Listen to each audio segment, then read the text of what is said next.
All right, how's it going, guys? We're back. Patterdale Talk Wednesdays. You guys already know who I am, Patterdale Woodz. Today we again brought to you by Live Your Life Dogs, sponsored by the New England Patterdale Terrier Club and the PTCA. And you guys know we come here and talk Patterdale every Wednesday. Today I got a very special guy with us, doing things different. You know, we all do our things with dogs, but he does a little thing. We got Joseph Carter, the Mink Man. I'm pretty sure most of you guys heard of him, if not everyone. But yeah, you wanna say a little something before I get to asking you questions? Sure. Thanks for having me on. And Appreciate you yeah, for coming, man. For real. looking forward to it. This will be fun. Yeah, it should definitely be fun. We got some normally, people will comment. We got some regulars that'll pop in a second, I'm sure. People will leave some comments, ask some questions. And if you have any questions, just leave them in the post them in the comment section, and I'll pull them up so that everyone could see them. But I guess since the Patio Terrier, we'll get into the dogs first. When did you start getting into hunting with terriers? So, my first dog experiences were actually with cattle dogs. I started out, my grandfather's horse trainer, or he was a horse trainer. And I lived with him as a teenager. I moved out, and previous to being a teenager, I'd visit him all the time. Just stay like the summer with him and then go back home. And then when I became a teenager, finally just moved out with him permanently. And he, training cattle horses, he had the need for cattle dogs. And so that was my first dog. And um, I was interested in hunting. And so I kind of tried to train that dog to hunt. And it didn't really work very well. Herding breeds tend to be very, very high self preservation and like mediocre prey drive. Hmm. So that doesn't work very well for a hunting dog. Yeah, definitely And need a high prey drive. yeah, you need more prey drive and less self preservation, pretty much. Yeah. Um, so I ended up randomly this dog that looked kind of like a pit bull. Well, looked just like a pit bull, but obviously I have no way of knowing how it actually was bred. But anyway, it showed up at the farm one day, and I started feeding it. It just walked up to the farm. Oh, it's a Yeah, stray. just a random stray, pit bull looking dog, but it had no dog aggression. So I mean, chances are it probably wasn't a pit bull, but I mean, it looked like a pit bull. Hmm. Anyway, whatever it was, it showed up. I started feeding it. My grandpa wasn't too happy about it. I wanted a pit bull before that, and he's like, "No, they'll kill livestock and they'll kill my cattle dogs." And I have no, he just forbade it. But when this dog randomly showed up, it was kind of harder to say no because Sorry, it yeah, wasn't like I went and got it. It just yeah. showed up. So anyway, I started hunting that dog with my little collie that I tried hunting with. Wasn't very good at it. The other thing with the collie, he wouldn't track anything either. He was kind of like a sight hound. He'd just like see stuff and go And go. after it, but he wouldn't locate or trail Would he at use his all. nose at all? No, not even a little bit. I mean, maybe like wind scenting, something, but he wouldn't track at all. Mm. And I tried. I tried to get him to do it. He just wouldn't. Well, this pit bull looking dog, it liked to track. It was very natural to that dog. And we'd go kill something, and then afterwards I'd like drag it around. I'd tie it to a tree and then drag it around and hide it somewhere and hide it up a tree or hide it down a culvert or hide it in the bushes or whatever and leave a trail, and she'd track it without much effort. I got her tracking pretty good. And so then I had basically like a sight oriented dog and a scent oriented dog, and she would track it down. Then he would see it because it was mostly open country where we were. He'd see Hmm. it trying to sneak away, and he was way faster than she was. So he'd run it down, bite it on the butt, and kind of bay it, and then she'd come up from behind and kill it. And that was kind of our goofy little hunting, Little 1-2 punch. yeah, our little hunting team. But yeah, that's kind of my introduction into dogs in my life. Um, I was a falconer as a teenager, Okay. and that led me into getting into mink. And while I had mink, um, I just hunted with mink by themselves. And I had a friend who had a little dog that he hunted with, and it was just a random mutt. It wasn't anything special. It wasn't hunting bred either, but it was like a Catahoula.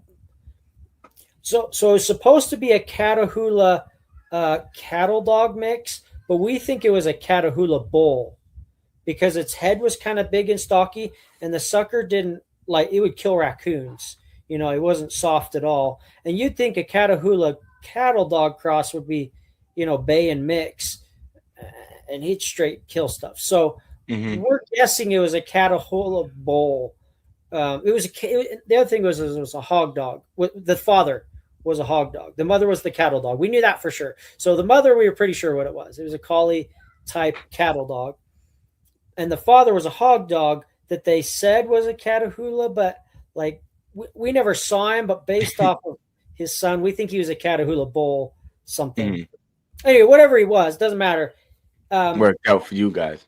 It worked out great, yeah. And Mm-hmm. and this dog would track and tree and kill raccoons like nobody's business.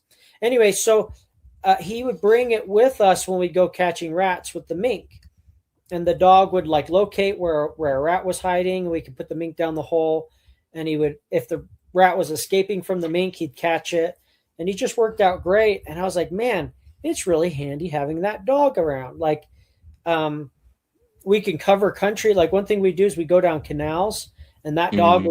could cover way more country than a mink, and he'd tell you, hey, there's something over here. Then we could just put the mink there. So instead of like having the dilly dally with the mink, we could just keep it in a cage until the dog said, hey, there's a rat over here, and then we turn the mink loose. It just made it easier. Same thing with rabbits. We go rabbit hunting. We didn't just like stick the mink in every hole and every brush pile. We could just follow the dog to where there was something, Mm-hmm.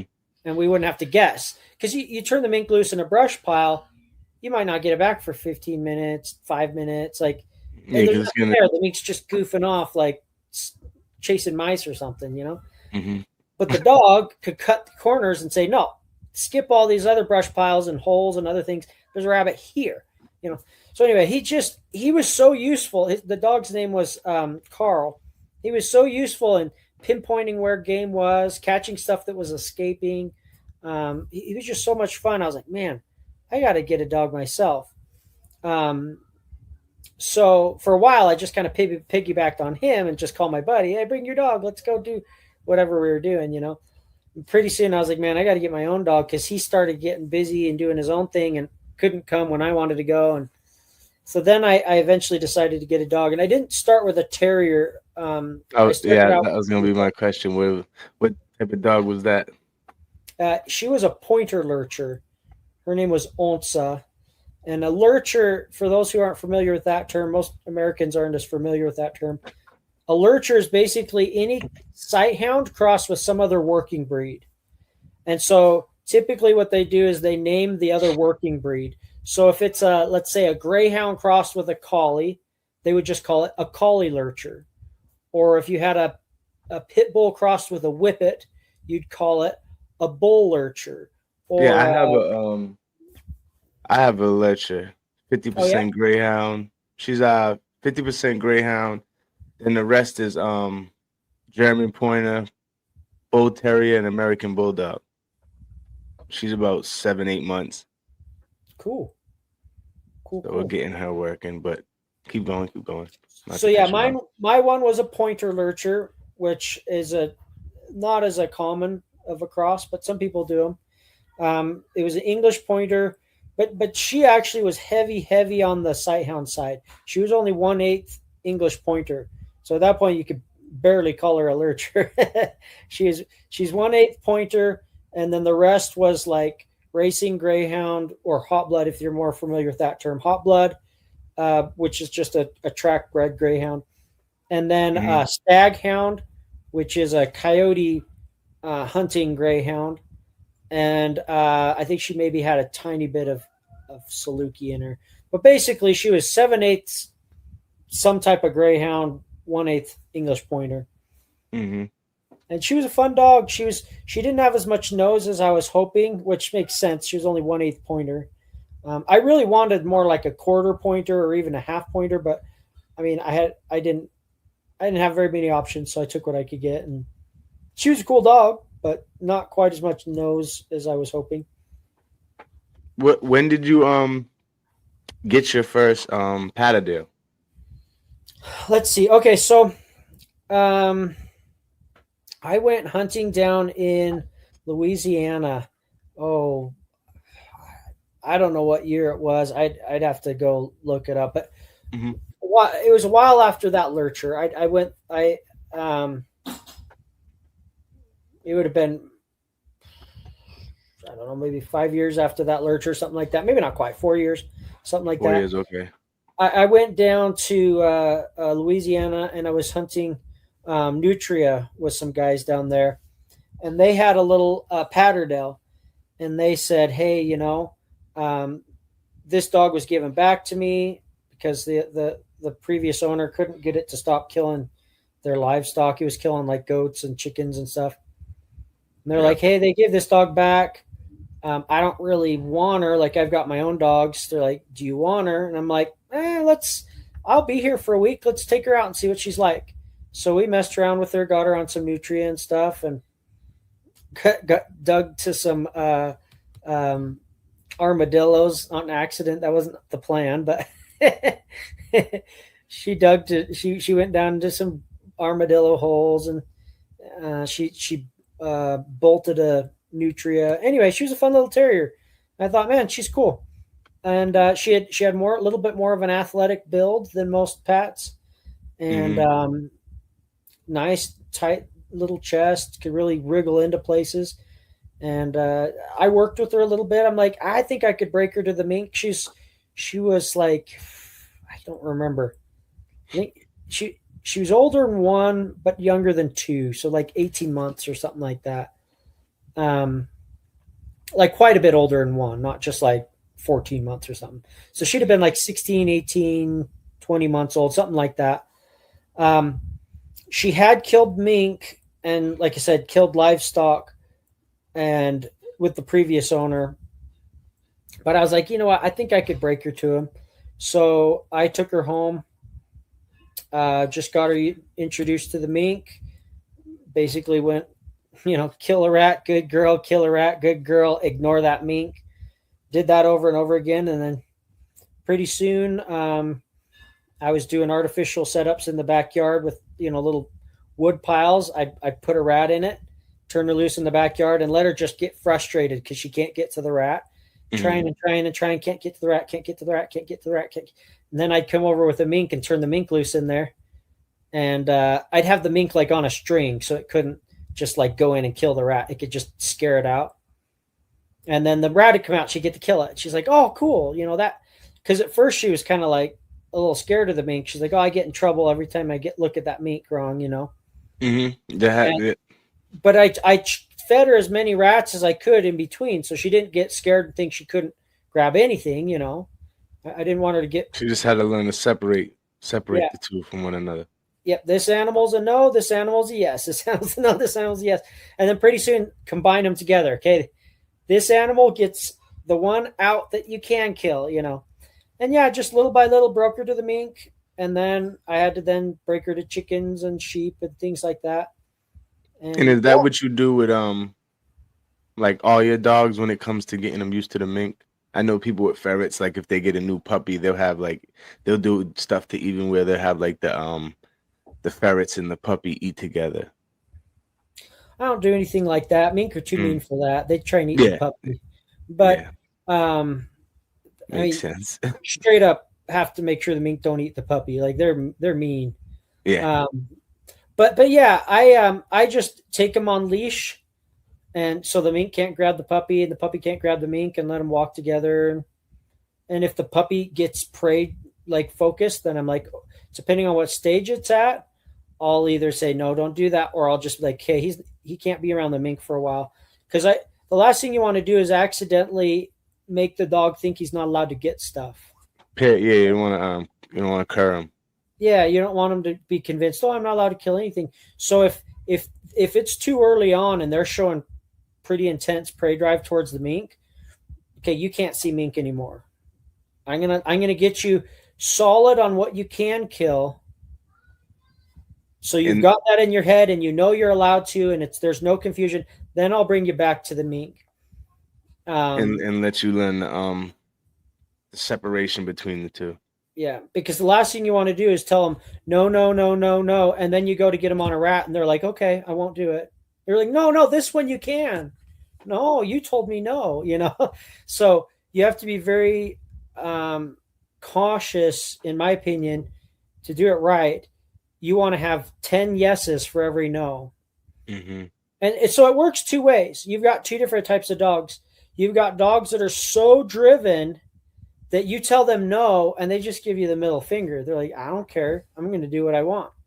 And then you get dogs that are so timid that you tell them no and then they won't get anything. Okay, I won't kill anything because I want to make you happy, or I'm really nervous or whatever. So either their prey drive just not that high. Yeah, exactly. So either one of those dogs, well, it doesn't even necessarily have to be high prey drive, low prey drive. I mean, I've seen bulldogs. Bulldogs are famous for this. They could be crazy high prey drive. And if you tell them no a little too harshly, they won't do it again and you can't get them to. And people are like, oh, pit bulls are just killers, blah, blah. No, dude, terriers are just killers. Yeah. Pit bulls have a very sensitive side to most of them. I haven't seen one that doesn't. I'm sure somewhere there's one that's like a terrier. Pit bulls, you just got to catch them early. If you do everything early, then a pit bull will do whatever you want it to do. Well, I've gotten them at 19 months old, 4 years old. I had a 4-year-old pit bull with such high prey drive, she would go after fish in a fish tank. Mm-hmm. Like you couldn't even have her around a fish tank. She'd go bash her head into the tank because the fish was like, she was crazy high prey drive. She would work herself up to where she was panting like she just run a mile and she's just sitting there. Just this dog was crazy high prey drive. I accidentally taught her not to get rats. And how did you accidentally do that? She grabbed a rat, and another dog came and grabbed the rat from her. It was my dog, and the dog knew better. It was just a terrier being a butthole. Terriers are good at being buttholes. And it ran over and snatched her rat. And I said, you don't do that. You don't take her rat. And she thought I was mad at her. And she's like, okay, I won't get rats anymore. And she just shut down. She was 4 years old. She wasn't a little puppy that I raised. Like, she's just like, okay, I won't get rats anymore. And I'm like, no, that was not what I wanted. Yeah. I mean, that's obviously what made a little difference too, is that she was 4 and you didn't raise her. You know what I mean? If you had to raise her, she probably would know what's going on by. I've got Patterdales. Definitely know what's going on by 4. 6 months straight. Don't do that. Don't do that. Don't. They still do it. A Patterdale? Yeah, Pat. Yeah, Patterdales don't. They don't. At least my dog, he don't listen for shit. I mean, when she's I have Pats that I'll yell. That people joke on my videos.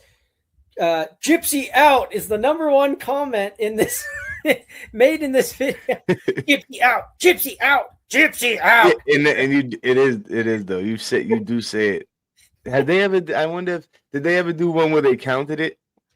No, but there's got to be a video when you say it at least 20 times for sure. I gotta do that. I don't have any dogs now that are that way. All my dogs listen, but like the next time I get a terrier like that, you're right. I need to do a video where I start doing a count. How many times I tell them out. But yeah. Anyway, Gypsy was the was she and she was all Patterdale? Yeah, as far as I know, yep. Okay. And then you had I remember I've never had a papered terrier. So when I say they're pure whatever, it's as far as I know because they're just worker to worker. I've never had a papered terrier in my life. I've had papered bulldogs. I've had a papered actually that's probably papered whippet. But as far as terriers, I've never owned a terrier with a paper. So when I say she was all whatever, I mean it's just worker to worker. So there's a chance someone slipped something way back in the line. Yeah, I don't know what it was. I mean, it makes sense for what you do it though. You just need some good hunters, not like you're trying to breed or show dogs or anything like Yeah. that. They just gotta be willing to kill some rats. Yep. Yep. If they work, they work. If they don't, they don't. I Hmm. don't really care about anything else. And you had Well, they need to be healthy too, things like that. I guess I shouldn't say I yeah, don't care about anything else, but how well they work, how long they work, that's all that matters to yeah. me. And I've seen your videos when you maybe it was, yeah, it was actually when you was getting, I think you ended up picking maybe Poppy or Cherry, but you was going back and forth between a couple different dogs that you went and checked out. You was Yep. trying to get a small terrier. I don't know if that was It was like probably maybe like a Poppy and year Cherry. ago. Yeah, I think it was. Did you end up keeping both? Is that them too that you was comparing? Yeah, I ended up keeping them both. Yeah, yeah, you So did. they're kind of complementary. They kind of work a little differently. Hmm. Usually terriers are pretty cut and dry, and they work like they're more of a cookie cutter breed. Some Hmm. breeds there's a lot of variation, like bulldogs. There's so much variation between individuals. Other breeds are a little more cookie cutter. They're kind of you get the same or similar result with multiple different individuals. With them, for some reason though, they weren't as cookie cutter. One works better at one thing, one works better at the other, and so I ended up just keeping them both. I didn't. It's easier having multiple little dogs too than it is like multiple big dogs. So I was like, Yeah, yeah, of course. they don't take up much space. They don't eat much food. I'll just keep them Yeah, both. yeah. Like I tell people for every like I have a pit bull too, but I tell people if I didn't have this pit bull, that would probably be about three more Patterdale. Yeah. Oh yeah. Yeah. Easily. But my mink eat as much as they do. I mean, if I get a big male mink, it eats as much as those little terriers. Yeah, yeah. My Patterdale probably eats. I mean, my pit bull probably eats in one bowl one day. What my Patterdale eats probably in 5 days, Yeah. 4 days. You know what I mean? But Yeah. that's how it goes. That's how it goes. Yeah, but and you had a what was Leia? Leia was actually a lurcher. So She she was was, okay. You called it like a pocket lurcher. I remember. yeah, pocket lurcher. That's just kind of a goofy term I made up. Okay, She, okay. she's basically like, if you want to just keep it simple, she's roughly half Whippet, half Patterdale with a little bulldog mixed in. But if you want to know exactly what she is, like you have to pull out a calculator. Okay. her mom, her mom was one one eighth game bred pit bull, 1/8 yog, 3/4 Patterdale, and then her dad was 7/8 Whippet, 1/8 bulldog. When I say bulldog, I mean American Pit Bull Terrier. Sorry, I know Yep, yep. that's confusing to some people because they're like they envision these like grotesque Yeah, short they legs. remember. Yeah, but I mean, for the most part, people in here know what you Okay, mean. But yeah, there's always yeah. Some people are gonna think American Bulldog. Some yeah, people yeah. think Bull Terrier. But yeah, for the I most mean, part, people in here know you mean Pit Bull. yeah, American Pit Bull Terrier. Whenever I say bulldog, so I will never say the term bulldog and mean anything else, uh, unless I clarify. I'll say English bulldog. I'll say American bulldog. But if I just say bulldog, I'm talking Pit Bull. most likely game bred American Pit Bull Terrier. And if it's not game bred, it's at least purebred American Pit Bull Terrier. But Mhm. yeah, so she was. I mean, you want to do the math to figure out what that is. I mean, it's 1/8 pit bull, like I don't know what Patterdale, and like Yeah, one you said about five, dog. six different dogs. But yeah, yeah, that's what she was. Is I just always said she's roughly half Whippet, half Patterdale with a dash of bulldog. Is kind of how I made it simple. She worked though like a terrier. She didn't act like like she had any sight hound in her at all. She didn't have the tendency to look out. Like sight hounds are really, I mean, they live up to their name. They look and they'll look way off in the distance and notice some animal running off in the distance. And terriers, I think they don't have very good vision for one, but the other, even if their vision is perfectly fine, they don't tend to look away from their little bubble. Like they notice everything that's up close to them. And something off in the field, most terriers anyway, I'm sure there's lots of exceptions, but most terriers don't seem to notice it. They're just like, I don't know, it's not very close to me, so I don't really care. Yeah, I mean um, that's true. I've been out in a farm where there's like where we've seen like a groundhog where it's a little further up and like the little dogs don't They don't notice it. Yeah, but your sight hound's going to see some like coyote off in the distance, and Yeah, I you know, mean that's kind of. I mean, makes sense though. That's what the sight hounds are for, yeah, right? yeah, exactly. It makes and same with the terrier. At what Yeah, point is it yeah, even useful for your terrier to see something across the field? He's not going to catch it anyway. yeah, I yeah, mean, yeah. even a raccoon, something not very fast. If it's across the field, he's not going to get there in time. No, no. Let alone something that's fast. Do So you do? Go ahead. Finish what you're gonna say. So anyway, she worked just like a terrier. She would go to ground.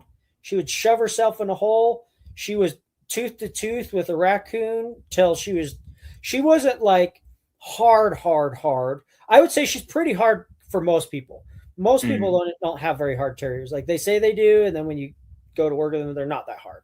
She was what I would call like a medium hard. Like she I could put her down a pipe with a rope on her and she'd latch onto a coon and I could pull the coon back out.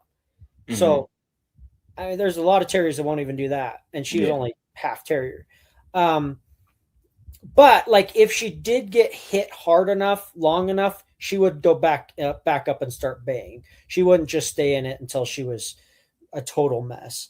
I mean, she'd take some damage, but first, but I mean, there's dogs that'll take a lot more.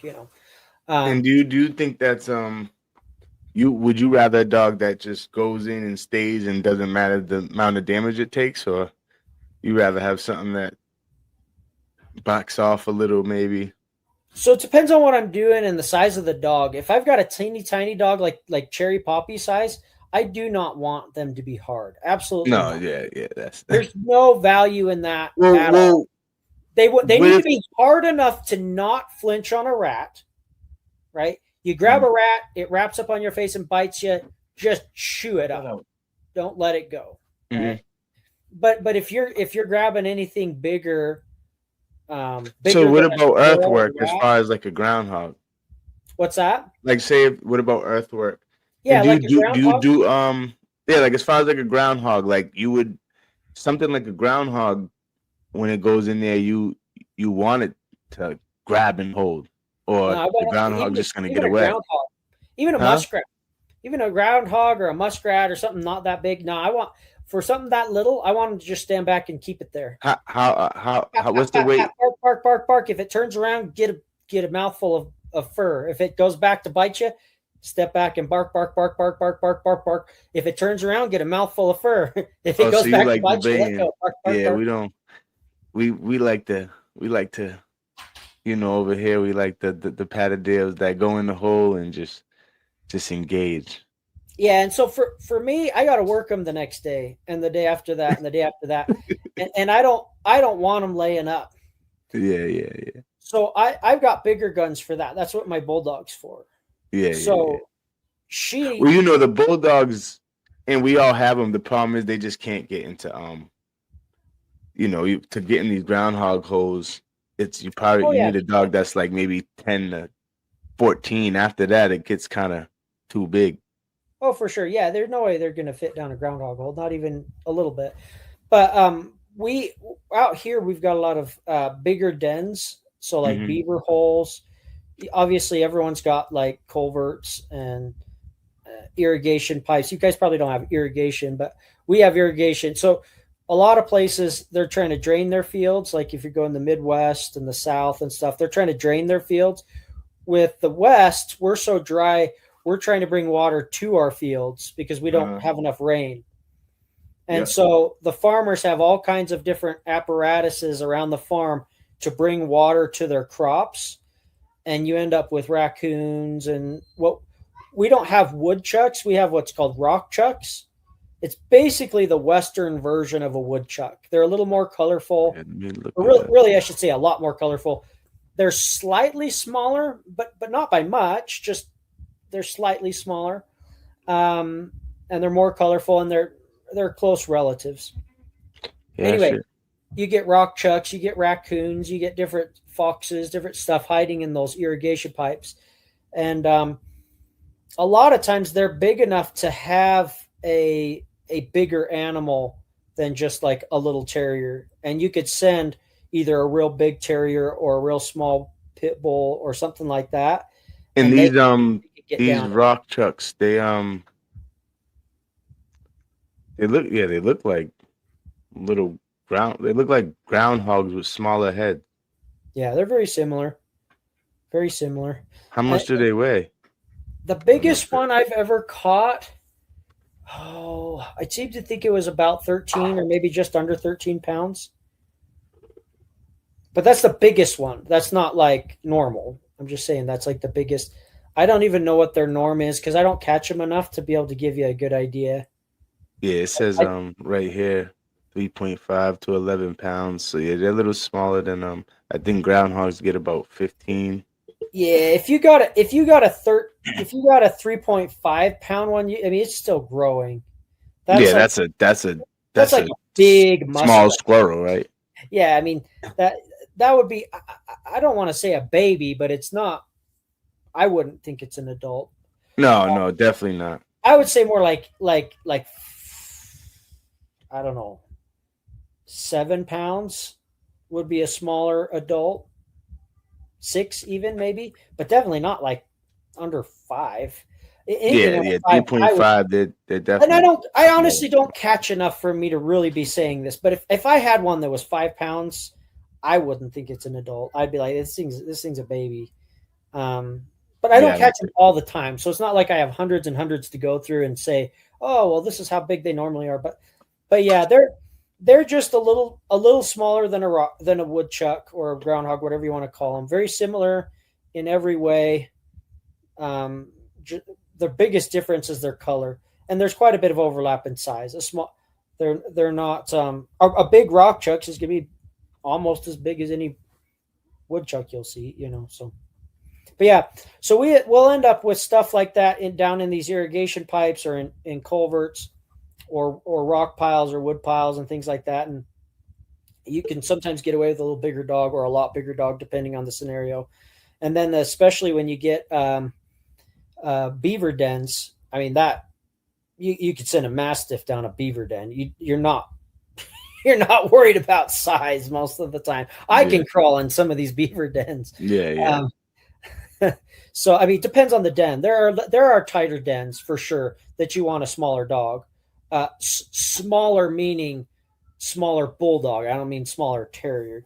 Hmm. Um, Oh, some big Dapper terrier. Trapper has a question. Yeah, what's Has up? Bindi ever um has Bindi ever got after a badger? No, no. We have badgers locally, but I rarely see them. It's like once every 5 or 6 years. So no. Oh, so you don't yeah, you don't see him like that. We have them. I just not very many and not very locally. Like if I went out and I'd have to go to like different areas and I usually hunt and I could probably find some. Not too far from here. Just like it's just not the areas I hunt. Yeah, it's not, and obviously it's not what you Um, do. no, I'd like to hunt with a badger. To be honest, I think they'd be really really useful for some of those situations where we're digging a lot. Digging up rat holes. We're just digging, digging, digging. It would be really fun to have a badger, but the problem is it's just legally complicated. Otherwise, I would have done it forever ago. Oh, so so you looked into it before? Oh yeah, I'd have one. I would have done it and still have one probably, assuming it actually worked. But Yeah. obviously, it's just a theory. Until you do it for a number of years, you can't really say how well it works. But I think it would work. I don't see why it wouldn't. I mean, I mean, yeah, I don't know. You probably one of the only people out here trying to tame or thinking about taming a badger, but Well, mink are about as mean as you can get. The badger's just bigger. yeah, a lot bigger. I like to hunt with a badger. That's what I want. So I was like, I never even heard anyone even kind of think about something like that. But I'm not surprised that you said it. To be honest. Yeah, well, they're absolute digging machines. They're just digging. That's their whole body is just made to dig.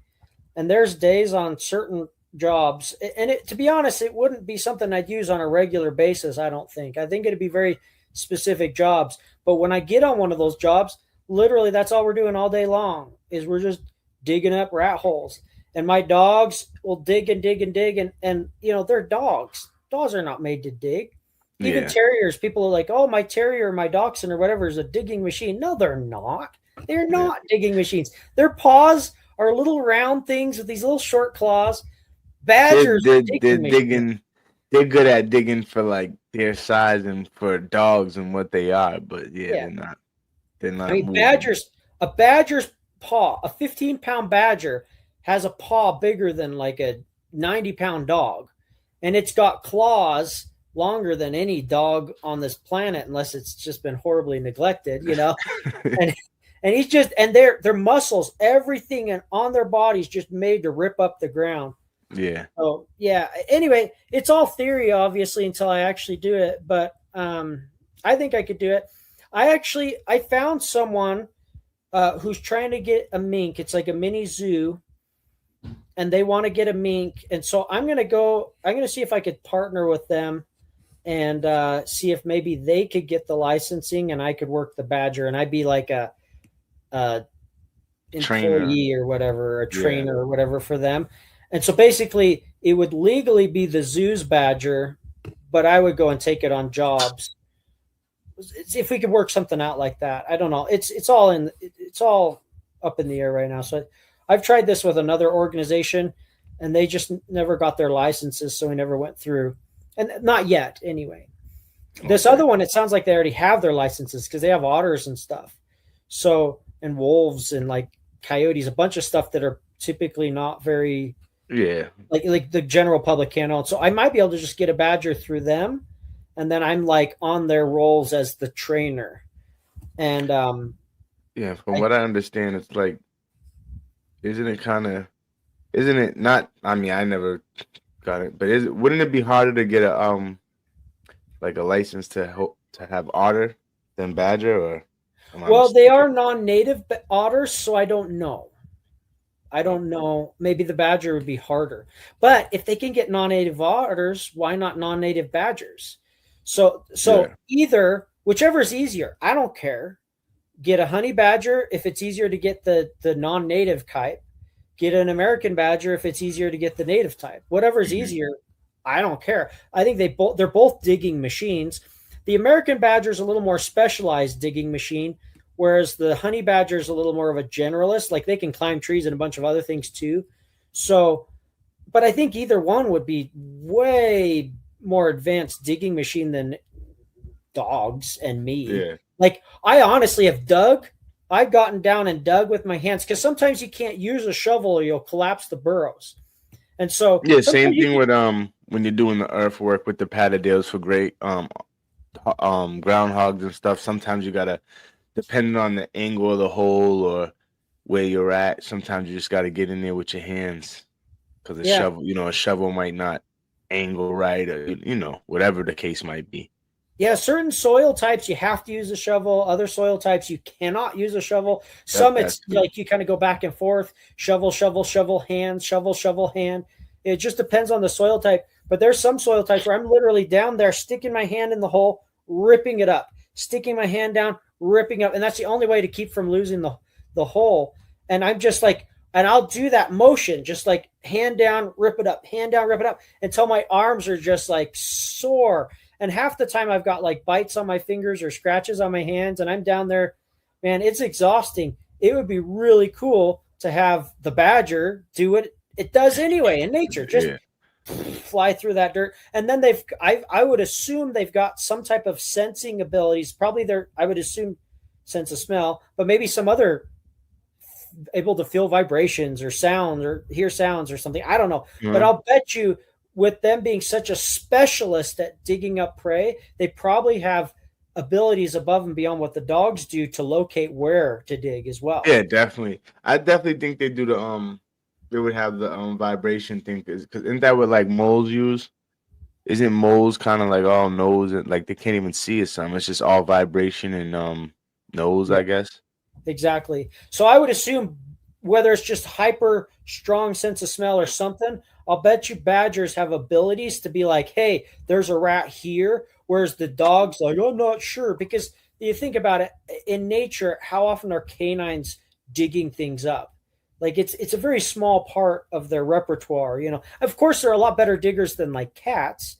I'm not saying they don't dig at all, but they're not specialists at digging. So you would think Yeah, a yeah, specialist like a badger probably has some senses. I'm assuming smell, but maybe something else that allow them to know, hey, there is something here. Let's dig here, rather than just kind of like digging everywhere the way a dog kind of seems to do a lot of the time. Anyway, it's all theory. It would be fun to try, and I hope before this life's over, I get to find out how useful it actually is. Because ideas that sound wonderful, sometimes they just fall flat on their face. And there's only one way yeah. to find out.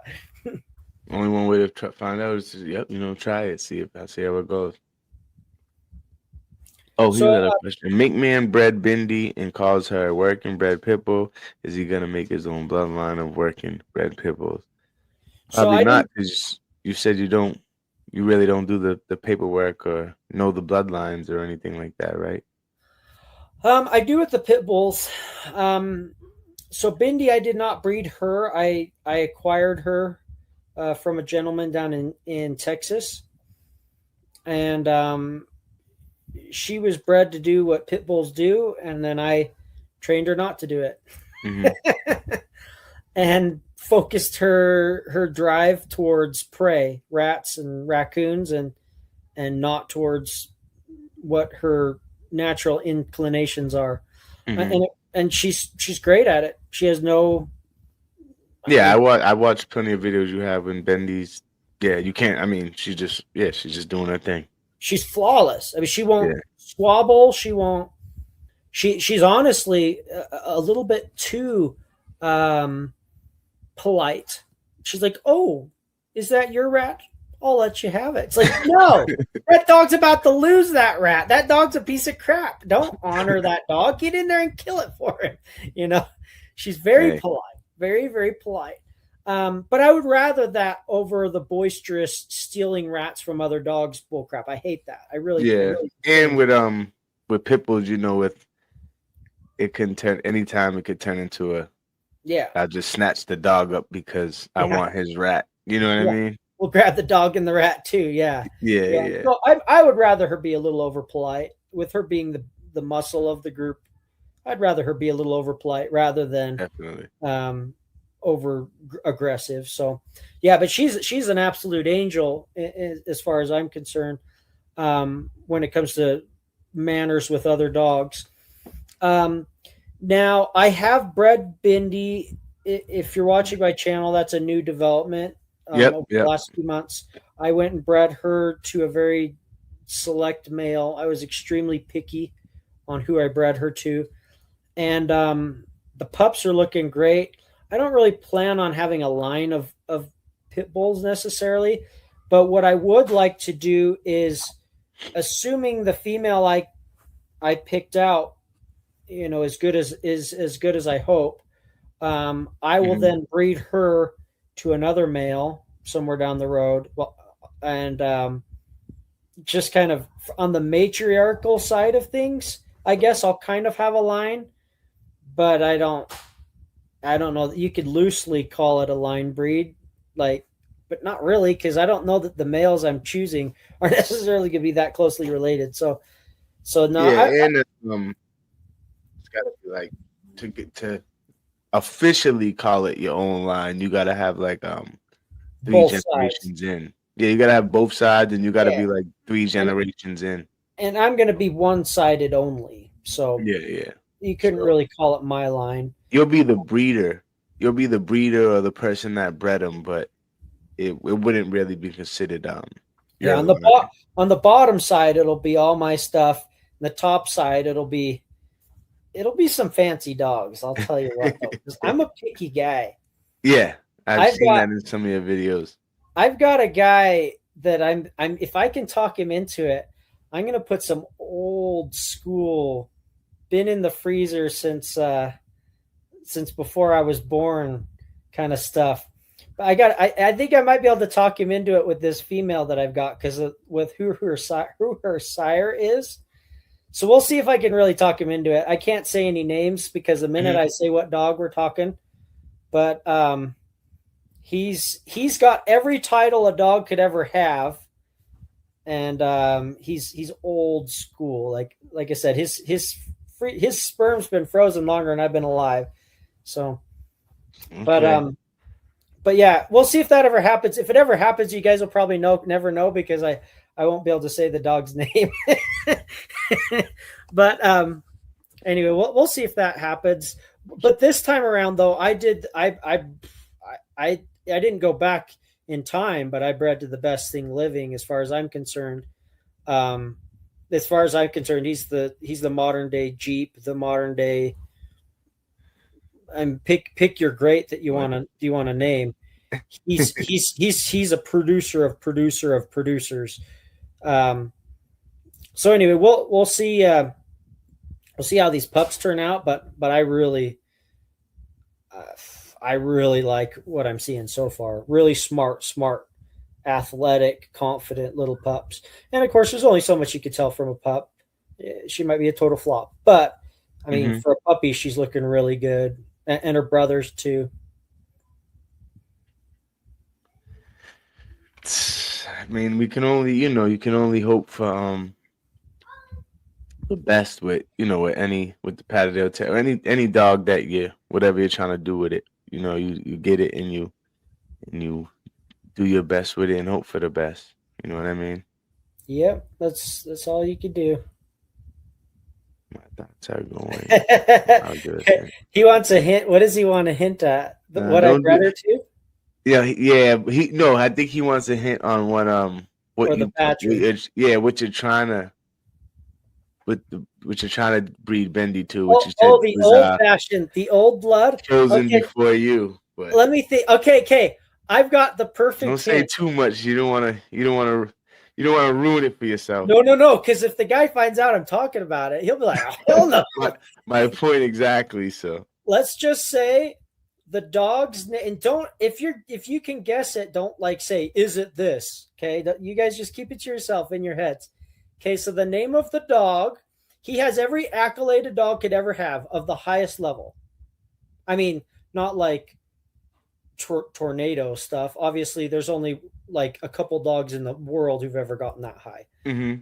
So I'm not saying tornado, but other than the double GR, he's a GR, GRCH, and a ROM.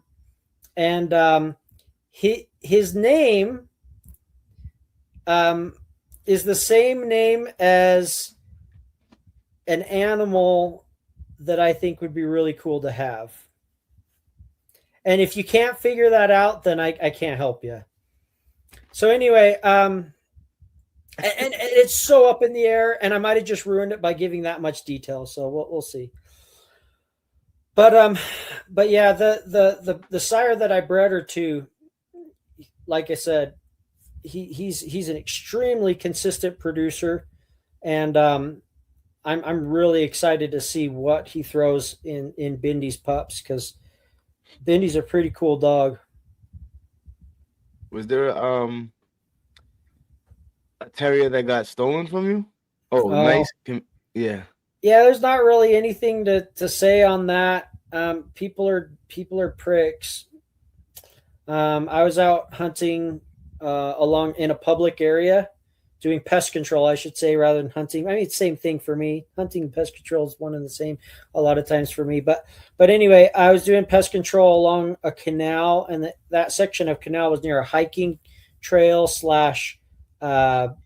golf course. And yeah, someone helped themselves to my dog. So I don't have any. There's no news on it.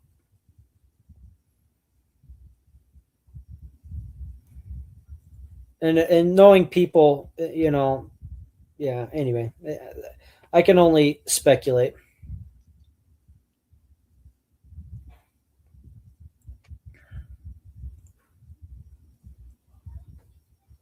But yeah.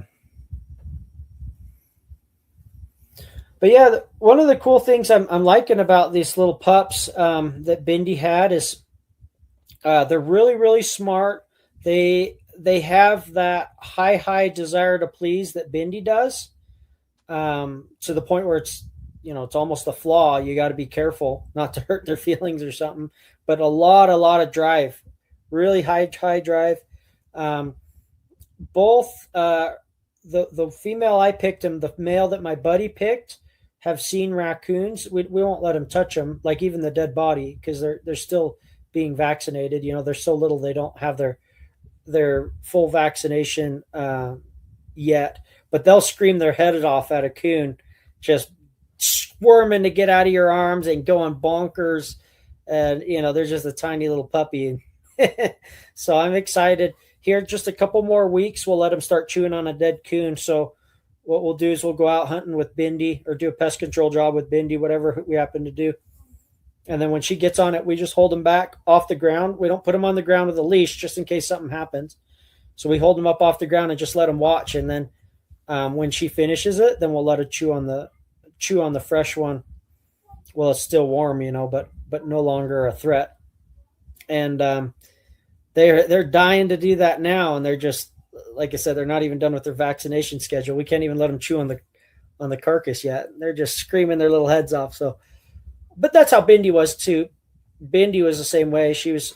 I didn't introduce her until she was done with her vaccinations, but it was with Boss, my bull lurcher. He'd catch one, and then I'd let her watch, and then as soon as it was done, I'd put her down, and she'd hit that throat, And I'm excited to finally let those little pups hit the throat, but they're just too little now. Like I said, I don't want them. Raccoons are dirty animals. I want to make sure they're fully vaccinated before they get that in their mouth.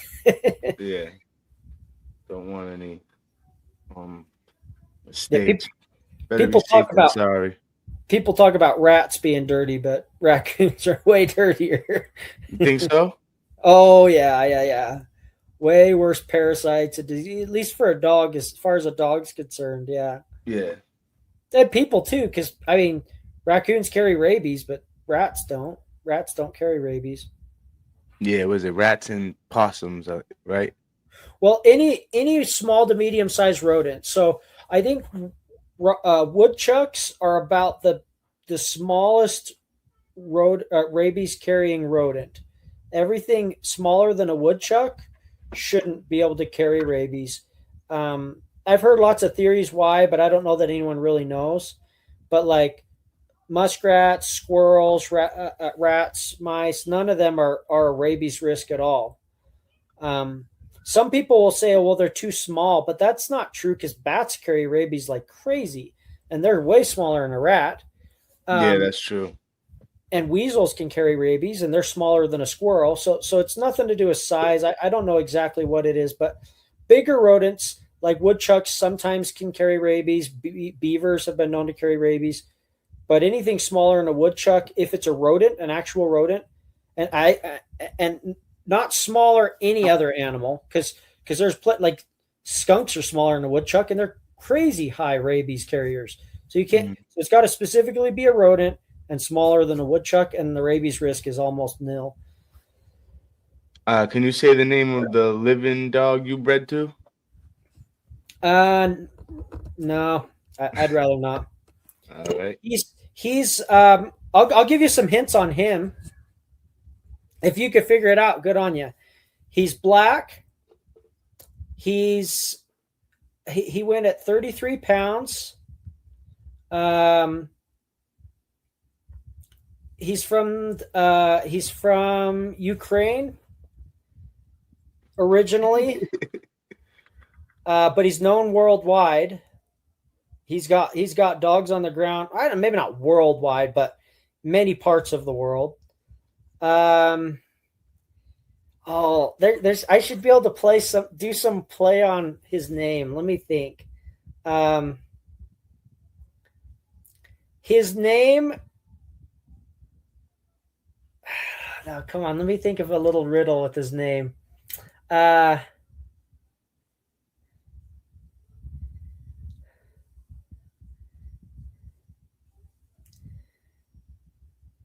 vessel that takes you across the ocean. So if you could figure that out, That's his father's name. And if you're really into bulldogs, you probably already know who I'm talking about. But if not, that's good. You don't need to know.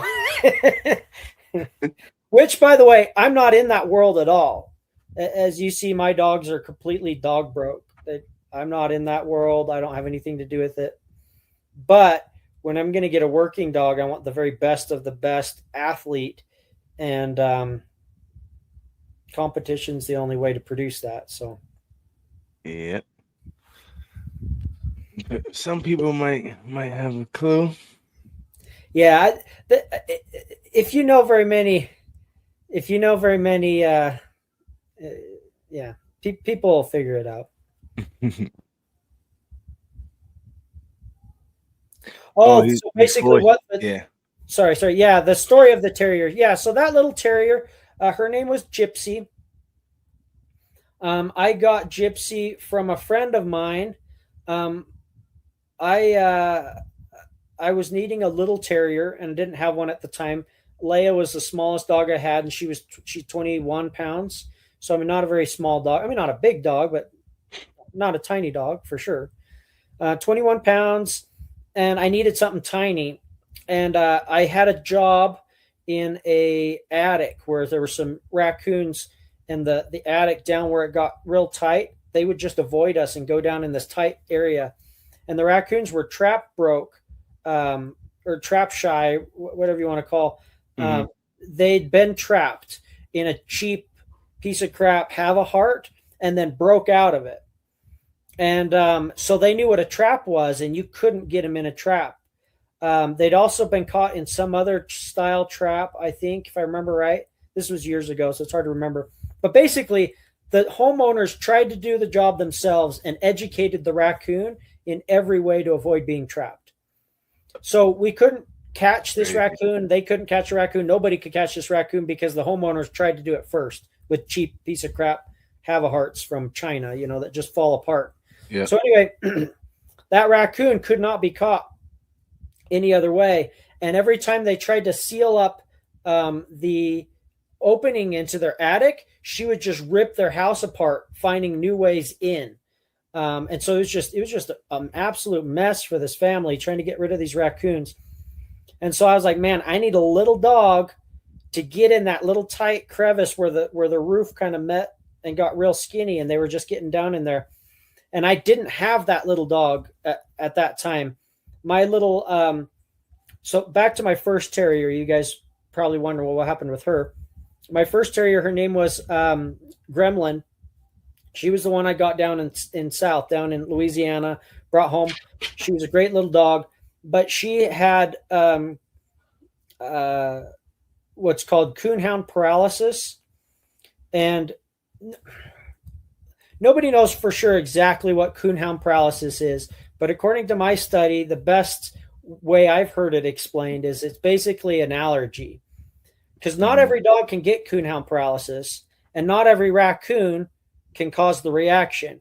So you need two things to line up: a dog who's susceptible to coonhound paralysis, and if you guys understand something differently, realize I understand that there's more than one theory. So I'm just presenting my understanding of coonhound paralysis. So no need to argue about it. If you see it differently, great. But anyway, my understanding of coonhound paralysis is you need a dog who's susceptible to it, and you need a coon who carries it. And when the two meet and exchange saliva, the dog goes into a reaction where they basically become semi-paralyzed for a while. And every time they get a new reaction, it gets worse, most people say. Yeah, we had someone on here. I don't want to say the wrong person, but they had a dog that got that. And what you just said is that, yeah, every time they went out and, like, even if they just went out and hunted the dog and the dog got bit up, it was like it took longer for the dog to heal, and it was like it was weaker and all that after it had the coon paralysis. Yeah. A lot of times it seems like they never fully recover. Exactly what he said. Recover. Yeah, yep, exactly what he said. And they can get it again, and some places don't carry it. My friend in Louisiana, which that's where I got the dog from, so it kind of makes sense that she would have that tendency to get it because they wouldn't find out, right? There wouldn't be a culling process of, hey, let's not breed that dog. It got coonhound paralysis because they don't have it down there. He said that they never ever ran into coonhound paralysis, and the only guy he knows who did have it, he went and traveled somewhere and hunted, and then came back, and the dog had it. So it's certain areas have a higher or lower prevalence of the disease, and I know my area has it because I have a friend, actually the same one who's about to give me this terrier whose story I'm telling. He had a dog who had a susceptibility to it, and she got it like 3 different times. And so it's a pretty common disease here, at least common enough that if you have a dog that's susceptible to it, you shouldn't be taking it coon hunting ever again. So when I found out little gremlin was susceptible to coonhound paralysis, I said, well, okay, that's fine. She's a good ratting dog. I'll just keep her for ratting. But when I stopped hunting her for coons, she got really frustrated because she wasn't, like, between my ratting and my coon hunting, the dogs are being worked consistently, right? And they get all their jitters out and they're satisfied. But when they could only do one or the other, they spent so much downtime that she just would get frustrated, and she started attacking my other dog, who was a great big dog, and would have just killed her. So now I've got a dog who I can only hunt on rats. So she's not being worked very often. Now I got to lock her up so she's not getting in fights with this other dog who could kill her at any moment if they get in another fight. And it was just like, you know what? I can deal with a dog that fights. Just keep her separate. I can deal with a dog who has coonhound paralysis. I'll just keep her for ratting. But a dog who fights and which it wasn't like she's fighting all the time. I could work the dogs together. It was if they had too much downtime and they were alone and she'd get bored.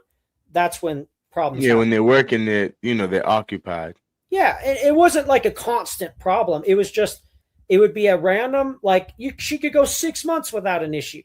And then one day when things were a little too boring for her, boom, crap would happen. So anyway, I was like, you know what? I could deal with one thing or the other. The dog fighting, sure, just keep her separate.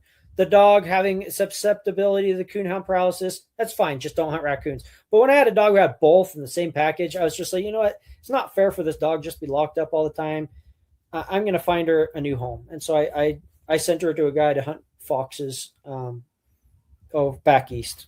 So when I moved her along to the guy to go hunt foxes back east, I now had a hole in my team. I needed a little tiny terrier because the smallest dog I had was Leia that was 21 pounds. That's not a very small dog, No. So back to, sorry.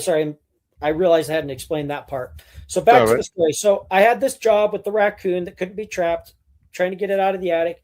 So I called my friend. I'm like, hey, you have a little tiny terrier, don't you? I think you told me about this little teeny dog. He's like, oh yeah, I got this little dog named Gypsy. I'm like, is she old enough to work, right? And she's like, oh yeah, I've been working her a little bit. And I think he'd actually took her out with me once. So now that I think about it, I'd already seen her once or twice with him. He's like, oh yeah. I'm like, well, I got this job. Could you come help me with it? And he's like, sure. So he brought her down.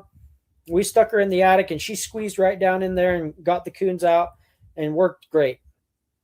I was like, man, I really like that little dog. I'm like, would you by chance be willing to part with her, or are you pretty in love with her? And he's like, oh no, man, I totally would part with her. I'm like, okay, I'll be honest, I'm not sure. I just saw her work once, but if you're okay with it, let me take her for a little while and see how she works out. And then if I like her, I'll keep her. If I don't, I'll just give her back to you. And he's like, oh yeah, I'm cool with that. So anyway, that's how I got little Gypsy. And she was a cool little dog. She wasn't very athletic. I really wish she was more better built. Like she really had I kind of almost think she had dwarfism or something. Like she kind of had a funny little build. Yeah. Not too much agility. Not very agile, but she tried really hard. Like, to give you an idea how hard she tried, if she couldn't fit in a hole, she would back up and run at the hole. Just cram herself into there. Yeah, just try to squeeze herself through. And part of the reason I think she was a dwarf was both her parents were like low 20s. So both her parents were like 21, 22 pounds, something like that. And she was freaking I can't remember, 13 pounds or 12 pounds or something like that. I think it was 12 pounds. I'd have to go look it up. But I mean, that's a big difference. She was half the size of her parents. Yeah. And like her funny little shape, I kind of think she was a dwarf, but I don't know. Anyway, she worked out though. She was a cool little dog. Like I said, she gave it her all. Man, she'd grab a rat, and that rat would just wrap up on her face, and she would just crunch up to the head. She didn't regrip like so many dogs were like, and they let go and they try and grab. No, she just would slowly crunch up to the head or chest or whatever she got to finish the rat. Crush it. Yeah. She didn't regrip. She was just a solid little dog in that way. But when it came to raccoons, she would go bah, bah, bah, bah, hit it, bah, bah, bah, bah, hit it. Like she had enough self-preservation to keep herself from getting chewed up. I mean, she would get hit a little bit. It wasn't like she'd walk away without any scar free. Yeah. Scar free, but she wasn't just getting smashed. Which Yeah. at her size, I needed a dog with self-preservation. So she was a nice mixture of just as much fire as I needed for what I do, but not so much to get herself destroyed. So I could put her down a beaver hole, and she would go in there, hit a beaver. If the beaver didn't come out, she'd hit it, but then get out of the way, and then hit it, and then get out of the way, and then let that beaver go out. And then the coolest thing was for me, she never followed it into the water. She would go right up to the water and stop. Maybe have her feet in the water, but she wouldn't swim after it. Some of those little, which is dangerous. Like you don't want a pit bull swimming after a freaking beaver, let alone. No, yeah, you don't want. I mean, yeah, you know how it goes. You don't want any land animal fighting any water animal in the water. You know what I mean? Aquatic animal. And she was perfect. She would get them out because I had beavers that avoided coming out. They were giving her a hard time, and she never got bit. She'd just work them till they come out, and then she'd stop right at the water's edge and let us go spear them and never go beyond that. And then if it was a coon in the hole instead of a beaver, she'd go to work in it, bark, bark, bark, bark, bark, bark, bark, and we'd hear snarl, snarl, snarl, bark, bark, bark. Be like, okay, send in Bindi, and Bindi go in because you don't want to send the pit bull in before there's no beaver in there, because if you don't want them tangling with a beaver, beavers cut down trees for a living. They'll cut an artery or slice a tendon, or it's just a night. I mean, they might be fine for 10 beavers in a row, but the one they have an accident on, it's a big accident. And I have no interest in playing that game. So we send the little terrier with just enough confidence to get him out, but enough self-preservation not to get hurt. And so far, it's worked wonderfully. I send that's part of the reason you were saying you want those hard terriers that just nail the woodchucks. The biggest reason why I want one that has that self-preservation is I'm sending them in after beavers. I do not want them latching onto that beaver. Absolutely not. I want them to bark, nip, stay out of the way. Yeah. I mean, you're doing a different type of work. And if I was using my Patterdale, she's about 10 pounds. Like, yeah, I'm not sending her into no anything really where I know there's something just too big for her, because she's gonna get herself killed, because she's gonna engage.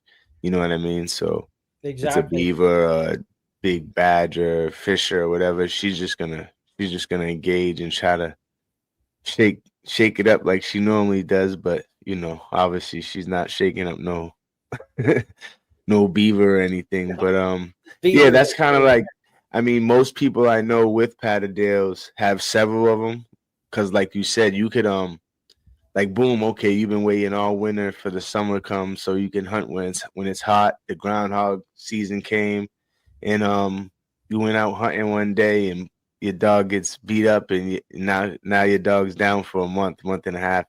So like you said, for someone like yourself who's got to go out the next day and the next day and the next day, yeah, you don't want your dog's getting beat up too much. You know what I mean? Unless you got friggin' 50 dogs, but now you got 20 dogs handling. That's a whole nother job in itself. You know what I mean? But yeah, like I have one Patterdale, and I do plan on getting others, somewhat just for that reason, where yeah, once they get too much damage, they gotta even if it's for like 2 weeks, 3 weeks, if you're somewhere where it's like, oh, I could just go hunting. I could just take a 10-minute walk or a 5-minute drive, or just go out back, take walk a couple minutes out back in my yard, and I'm in the forest and I can hunt.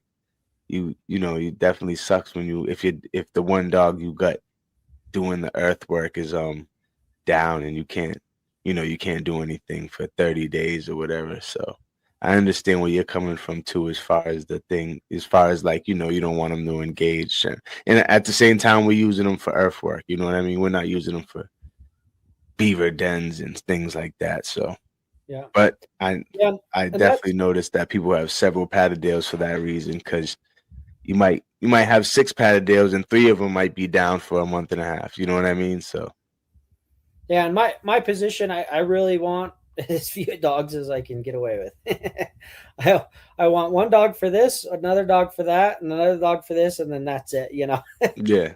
I've got my soft terrier. I don't really need a hard terrier. Well, I don't have a reason you got for it. enough minks, that's for sure. Yeah, yeah. Well, the reason I've got more mink is because nobody breeds mink. That's not true. Obviously, there's thousands of people who breed mink, but they breed them for fur. They don't breed them for working qualities. So the only reason I have more than just like, if I didn't have to breed, I probably would have like maybe 6 mink tops, like tops. Yeah. I probably would keep it more down to like 3 or 4, to be honest, or even 2. But I just can't do that because I have to have a gene pool. I don't have anyone else I could be like, oh, hey, can I breed your mink? Like, well, Yeah. I could actually. I could, yeah, I could breed to. I've got 1,000 mink next door I could breed from, but none of them are selected for working qualities. They're all they're just in cages. They grow, get the fur, and move on. Yeah, and their selection process has nothing to do with my selection process. So I have created my own little line, and in order to have my own little line, I've got to have enough. And I actually had quite a bit more. I've downsized to 13. This is like the bare minimum. I really probably should have more to keep the gene pool going, because at this point I kind of have to bring in new blood more often than I'd like. And when I do, I'm just selective about the individuals I bring in. But still, even if I'm really selective, that individual, who knows what his parents were like. So even though he might be a phenomenal mink, his parents might both suck. And he's going to have those sucky genes in there. Yep. So even though he's a great, it's kind of like, it'd be kind of like, if you think about it from the dog world, it'd be like going to the pound and finding a game dog at the pound. Oh, this terrier's, this dog's small enough to go in a hole. It's willing to go in a hole. It engages while it's down in the hole. Well, how many are you gonna have to go through to find like that, right? Yeah. Okay, I finally found one. Now we're gonna breed him. Yeah, but his parents both sucked. He just happened to be the one puppy in his whole litter that turned out. What's the likelihood that he's gonna produce himself? Not very good. Yeah. Even though he might be a monster. It's even vice versa. I've seen dogs that wasn't really too game themselves, but they produced dogs that was game.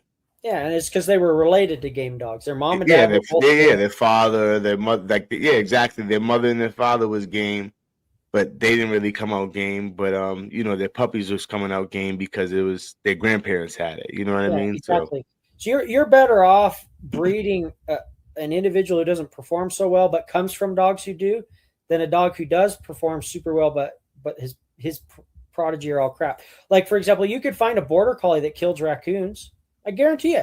If you looked hard enough, you looked long and hard and went through enough dogs, you'd find a collie that kills coons. But he's going to not produce anything like himself. Yeah. Because most border collies bark at raccoons, And anything, not anything, but really, yeah, most dogs, if you turn them on to something early enough, they'll get to it. You know what I mean? Most depending on the breed, but something like collies that they have maybe not a good hunting drive, but they do have a strong drive. You know what I mean, for what they do. You know what I mean? So yeah, they have work ethic for sure.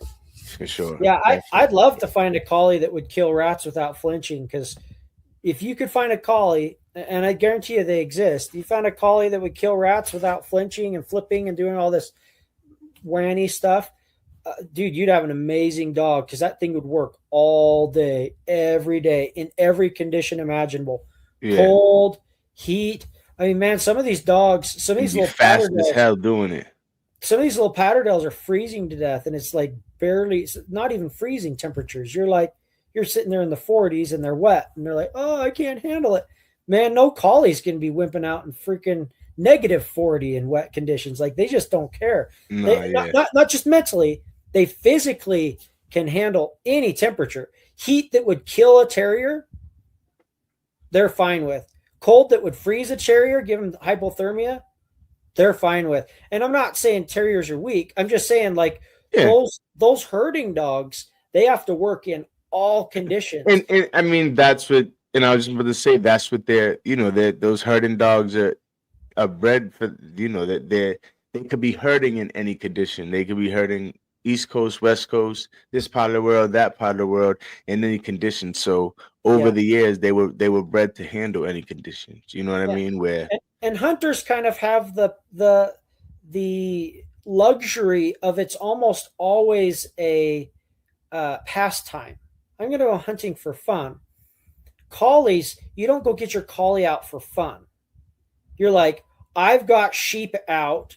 They need to come in. It doesn't Mhm. matter that it's -20. It doesn't matter that it's 110. It doesn't matter that it's rained. It doesn't matter that it's rocky. I don't Storm care brewing about it, any of yeah. those factors. The sheep need to come in, Yeah, I and mean, I you need can't you to care do it. unless you're gonna lose a whole bunch of money and a whole bunch of sheep. Exactly. And if you can't do it, dog, I'll find someone who will. You're gone. Like so they are very soft in some areas, like their head, like they're scared of teeth and they're not gritty, no blah blah. But in other areas, you can't find harder. I don't know that you. And when I say collies, that's just the dogs that I grew up with. So you could replace that with Kelpie. You could replace that with Healer. You could replace it with a number of different Yep, yep. herding breeds. I just say collie because that was the one I grew up with. But yeah, and some of them are tougher than collies. Like I think those Kelpies, from what I've heard, they're physically even tougher than a collie. So, but anyway, those dogs, man, you can't be like, well, he's got a sore paw, so we won't bring in the sheep today, or I'm going to have a backup sheep dog. Like, no, you're my only dog. You got to move the sheep in, and if you can't move the sheep in, I'm getting a new dog. Like, so their feet are just tough as nails, and anyway, they have a lot of cool attributes. Those herding breeds, they're just too dang soft, and I can't handle, even on rats. I can't handle a dog that's flipping them around and I might get bitten. Okay, well, sorry, I'm gonna go get a different dog. Yeah. You know Because what it is, though. Anytime they want to make something tougher, they bring in some type of they bring in some type of terrier with it. I'd love to cross. I'd love to, and I don't know that I'll ever do it in a million years, but I'd love the idea of crossing like a really, really just suicidally hard Patterdale, like tiny, Hmm. suicidally hard, super tiny, like 8.5 pound.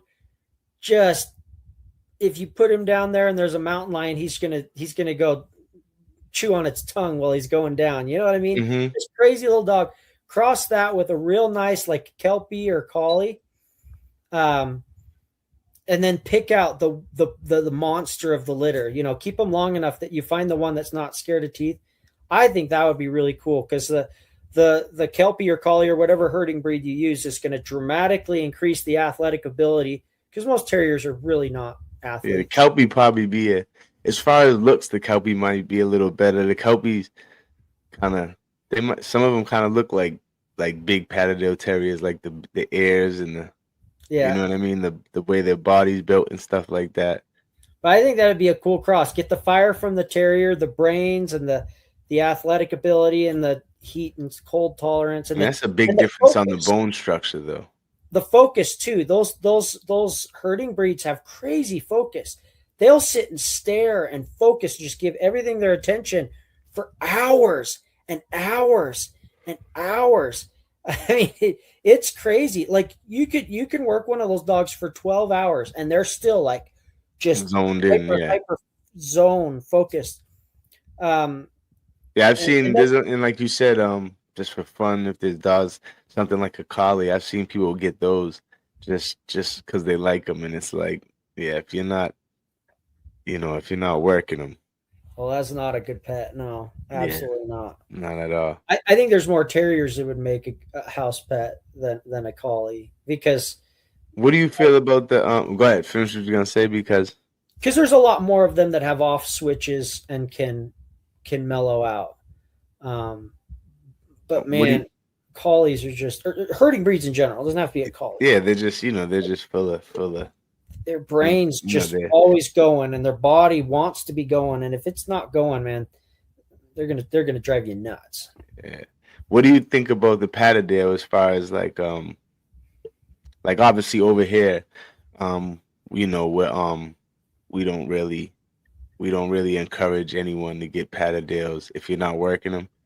As far as like people contact me because they want a Patterdale puppy or something like that, and my first question would be, if you're planning on working them, if they're not, respectfully, I'm gonna tell them I can't really help you. You know what I mean? Because we're trying to keep the hunting aspect alive over here, as far as what the dog was bred for. Because most dogs, as you already know, most breeds, once they get in the hands of too many people, they what they're naturally bred for is dumbed down or just completely.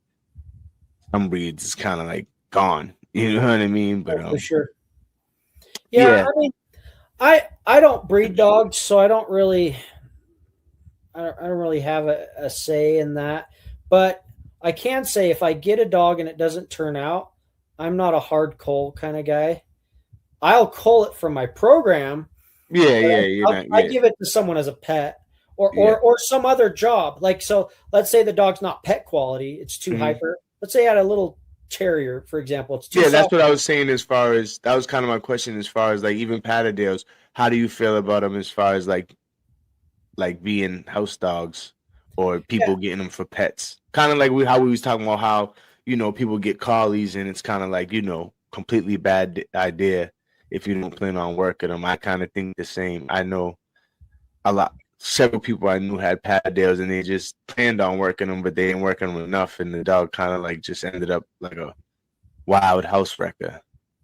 yeah, I think so. My opinion is I don't like people breeding them for pets, right? So if you purposely got a Patterdale and your only plan is to breed it to be a pet and then you sell it to other people to be pets, I'm uncomfortable with that. And the reason is it's I feel like it could water down the breed because most people aren't For sure. as picky as I am and only breeding to workers. And so that watered down pet line is going to end up due to people and their not being as careful as they should be. That blood will kind of start seeping back into the working lines and water it down. But in my opinion, and I'm not saying this needs to apply to other people, if you want a hard cull in your program, that's your own business. But for me, if I have a dog and it doesn't work out and it's not working quality for anyone, I'm going to give it away as a pet and someone's going to, assuming it's pet worthy, because some dogs are just, okay. So if I had a dog, I shouldn't say I'm not, I would hard cull a dog if it was like aggressive and dangerous towards people. Because some dogs are just like, unless That, it's with the right trainer and the right situation or the right, the even the right setup. I know people where it's like, okay, you might know how to deal with the dog, but like your setup is probably not like this dog might break out that setup and get to one of your other dogs because your yeah. setup's just not built for that type of aggression for that size dog with that much aggression. You know what I mean? Yeah. Yeah. I mean, there are dogs that just shouldn't be around. Like they just need to be removed completely, right? They're just dangerous Mhm. to the public. But if the dog is not like that, he just doesn't work for my uses, I find him a home. So we were talking earlier before we started. I have a whippet right now that's in a goofy limbo because she doesn't like killing rats. Yep. She likes rabbits, Yep. but she's not into killing rats. And so she has no value towards me. But I'm not gonna hard cull that dog. She first off, she's going to go to a working home where she's good at, which is rabbits. She's good at chasing rabbits. She likes chasing Yeah, rabbits. you said you said your buddy's taking her, and Yeah. that's what he does. He does the rabbit thing So or that's the my first, jackrabbit thing. exactly. That's my first place. If I have a dog that's not working out for my program, the first thing I look for is what job would this dog be good at? So I had another dog. It was a Drahthaar. If you guys know what a Drahthaar is, it's like a German short hair point or wire hair, excuse me, German wire hair pointer, but from Germany. The actual German lines, they're called Deutsch Drahthaars, as opposed to the American lines, which are called German wire hair pointers. All right, let me ask you something real quick. All right, so you remember earlier, not to cut you off, sorry, just because you said that real quick. Earlier I was talking about my lecture, and I said German pointer, but that's not the same thing as a Drahthaar. No, so a German wire hair is okay. So in order to be a Drahthaar, now I'm not an expert on this breed, so there might be something. I'm asking that because the person who bred this dog, they said the dog. Well, from what they said, the dog is Drahthaar, but I told you German pointer because I'm thinking they're the same thing. Yeah. Okay. So let me explain the difference. Okay. Now, before I explain the difference, I am not an expert on this breed, so if I misspeak on some little detail, I apologize for anyone who knows better.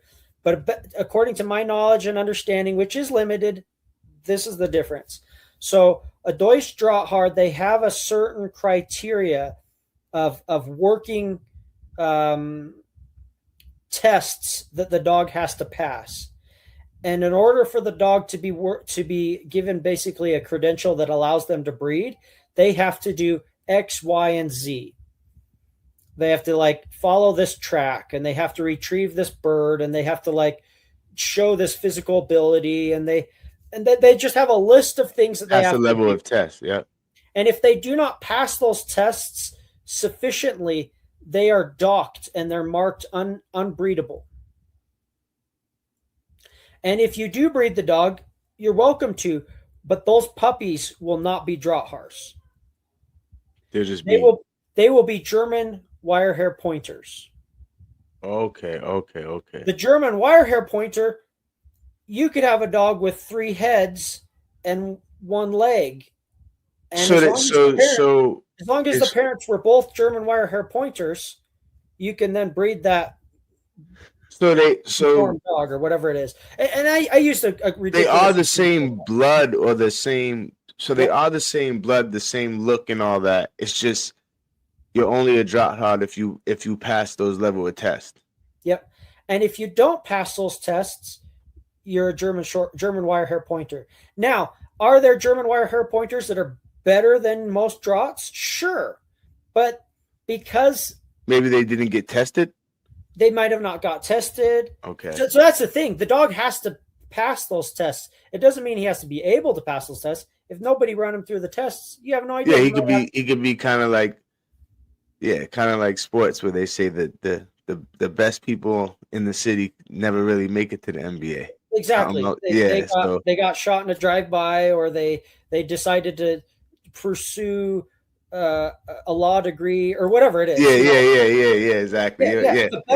The best basketball player in the world probably never picked up a basketball because he's if you talk to even or whatever, Yeah, if you look at and we're not, we're gonna get into sports too crazy, but even if you talk to interviews with like KD, Kobe Bryant, Michael Jordan, they all say like they wasn't the best on the courts they grew up on. Yeah.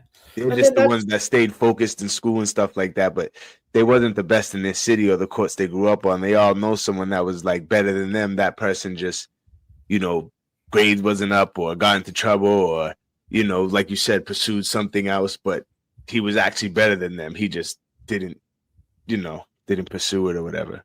Yeah, for sure. And that's, I guarantee you, is the same case with Deutsch Drahthaars and German Wire. I mean, a lot of dogs. And once they don't meet that criteria, they could produce a dog that meets that criteria, but it doesn't matter because they failed all of their offspring. Yeah, the puppies. Immediately failed. Like they can't even take the test. So you've got within the German wire hair pointers, you've got guys who are even certain specific individual breeders who've got maybe a higher standard than the Drahar. And so their dogs are maybe even a little better than your standard Drahars. But And then because their you've got grandfather failed, they can't. exactly. They're not legit. They'll never be allowed back into the is my understanding. Again, Yeah. I'm not an expert at this. There might be little loopholes that I'm misunderstanding, but my understanding is once they fail, their whole prodigy from then on are no longer allowed to be tested. So there are German wire hair pointers that are just as good as any Drahar, but they'll never be allowed to breed in their program because they didn't pass the test, or their parents didn't pass the test, and such and so forth. So they're the exact same. They have all the same ancestry. They just are bred to a different standard. Mm-hmm. Okay. So I had a dog that was one of those crossed with a stag hound, which is a coyote hunting greyhound, basically, to make things simple. That dog, she would kill rats, but she was just really like way too soft about it. She took too long. She wasted time. She just wasn't in it. And Mm-hmm. but she was great at retrieving, and she loved water, and she could find stuff. And like that kind of dog, she's not going to a pet home. She'd drive a pet person up the wall. She's going to go to some, duck hunter who wants a retriever, or a rabbit hunter who wants a dog to find and flush rabbits, or things like that. Yeah. And then if I have a dog who's like let's say I had a stag hound that wasn't interested in any game, rabbits, rats, coyotes, nothing interested in her. So she went to a pet home, and unfortunately with sight hounds, they're so mellow, they're a really easy pet prospect. And she just lays around the house, and she's like 7, 8 years old now.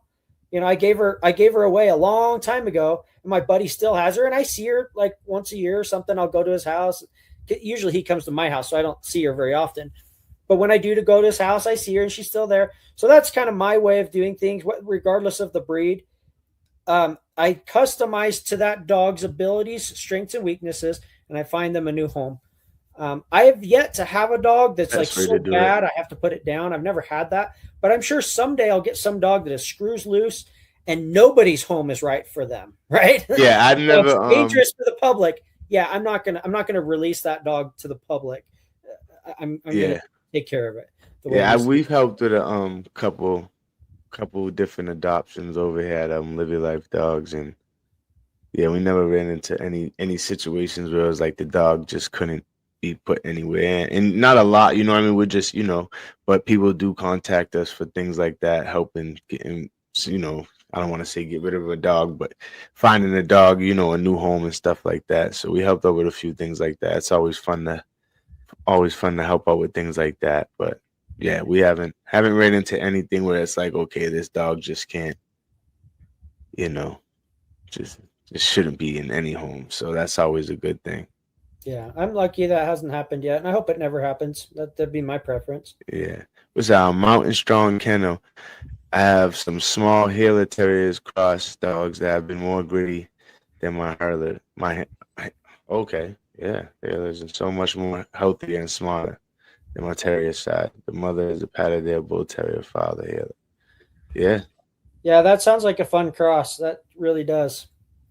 One day maybe I'll make one on purpose or find one, but I'm not in a huge hurry. But yeah, it sounds like it could be a lot of fun.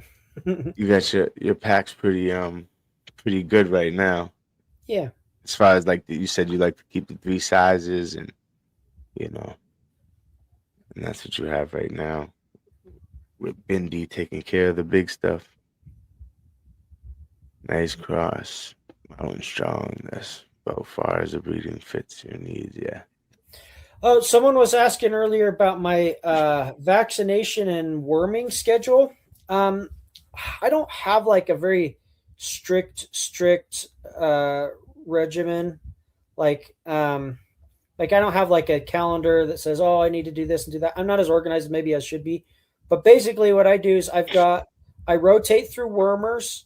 So I try not to like use the same medication all the time.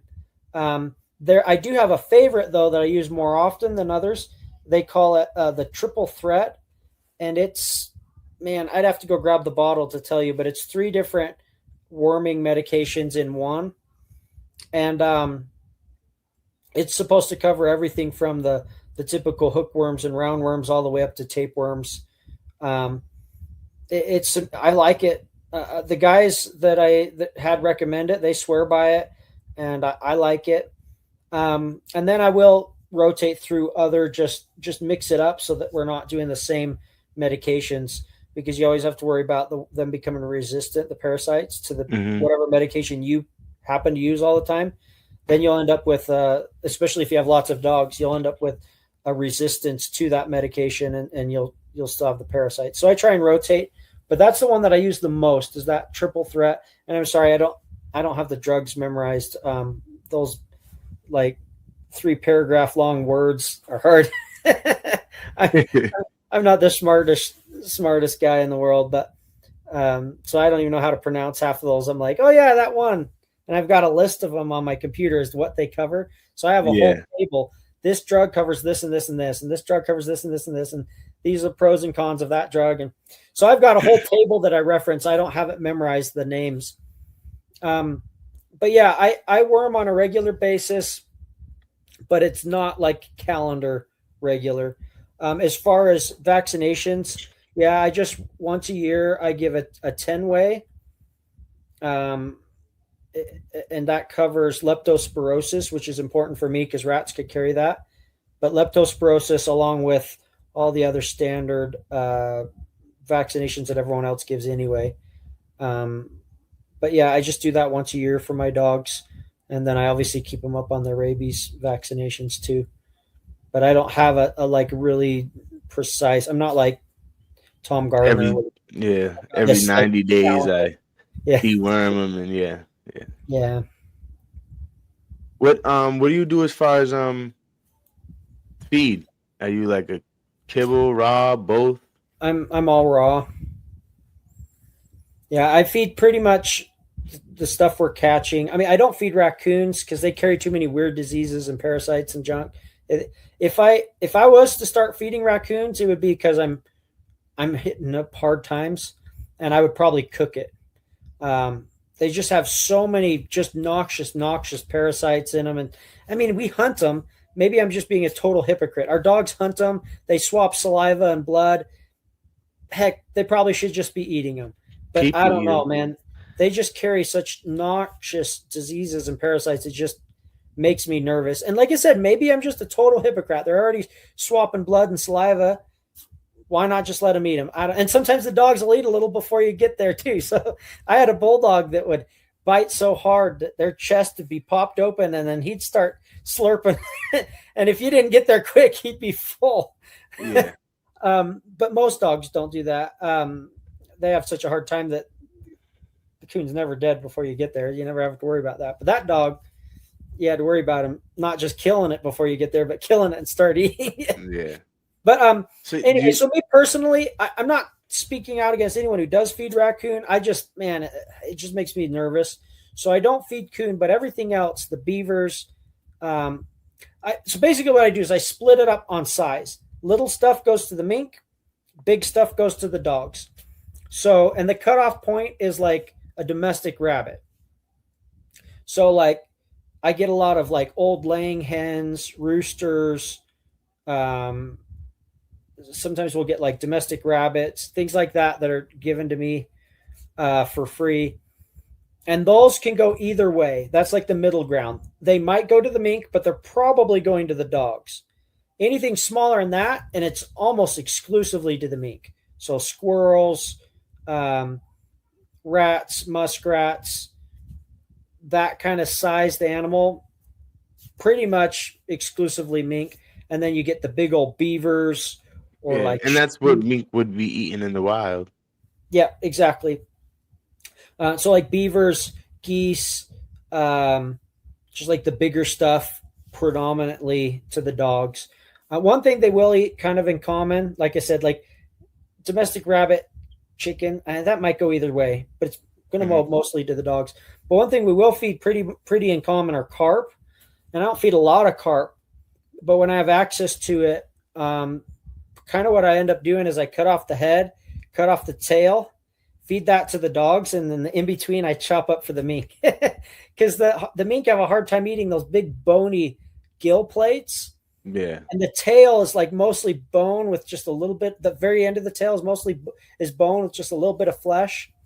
And so I just end up feeding those parts to the dogs, and then the middle, which is more fleshy and less bony, to the mink. Right. And the easiest way if you're going to feed fish to a dog is you want it partially frozen. A lot of dogs don't like it if you have it all the way thawed out. It's all slimy and kind of goopy, and a lot of dogs don't like it. But if you have it soft frozen, so not hard frozen to where it like shatters, you want it stiff. So it's stiff, it's not slimy, and it's dry and it's stiff. But if you hit it, it makes a dent instead of going like glass. Yeah, I know what you mean. And that is easier for you as well because you could chop it up with like an axe or a big meat cleaver or a saw, and it's stiff instead of like flopping all over and slimy and slipping out of your hands because it's nice and dry, and you can cut it, and the stiffness makes it easier to cut through those big heavy scales on the carp, and it's just so much easier for you to handle, and the dogs like it. Like there's some dogs that just won't eat it thawed, and you freeze it a little bit and they'll eat it. Yeah. My dogs love fish. For sure. But the one thing with carp or a lot of fish, salmon family doesn't apply to. So if you're feeding salmon or trout or something, you're fine. But a lot of the more bottom feeders like carp and catfish, and you've got to be careful not to feed too many days in a row because they have it's called thiaminase, and it's a substance that basically blocks the absorption of a certain B vitamin. And if you feed it too many days in a row, they'll be deficient in that B vitamin. Mm-hmm. So there's a lot of fishes. There's a lot of different types of fish that are not good for not good for your dog. Yeah, and it's totally fine to feed it. You just don't feed it like for a month or even a week. You just feed it. So like for me, when I feed that stuff, it's like Monday, Wednesday, and Friday or something like that. I was going to say maybe 2-3 times a week. Yeah. Or just Monday and Thursday. And it also depends the size of the dog. Yeah. And how much you're feeding them, of course, too.